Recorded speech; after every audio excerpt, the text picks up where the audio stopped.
people are so accustomed to making a direct parallel between a photograph subject and its meaning.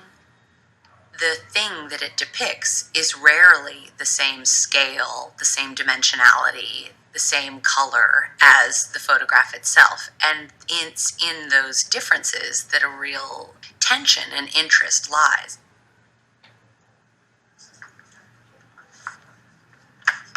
Since photography was invented, one of the functions that it served in the world is to record things that would have previously been recorded through drawing or etching or sketching.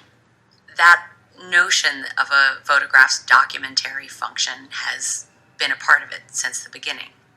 When John Cherkowski organized New Documents in 1967, what he was doing was drawing together three of the best and most promising suggestions in contemporary photography.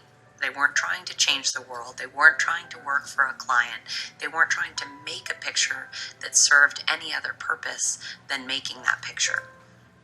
For a photograph to function as a document in the traditional sense of the word, it had to be clear, it had to be sharp, in focus. But what is interesting about Arbus and Winogrand and Friedlander is that they would adopt that language of handheld black and white photography, but what they were applying it to was a totally personal end.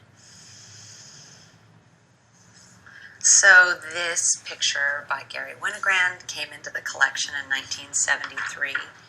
It's a classic mid to late 20th century print. It's made from a 35mm negative that he's enlarged to this scale, printed on gelatin silver paper, and then trimmed and mounted it.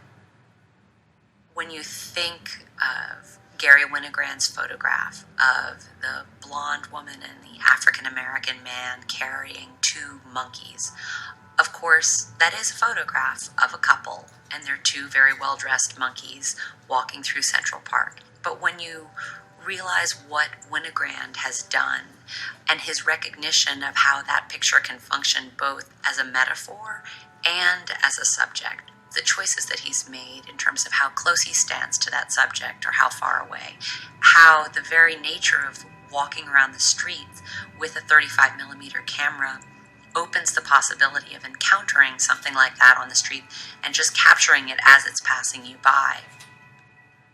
All photographers make choices, whether it's how you frame something on Instagram, what kind of camera you used, what kind of print you make, how you share that picture. All of those choices make every photograph different from what it's a photograph of and help you tease apart the difference and the space between something in front of the camera and the ultimate production of the artist.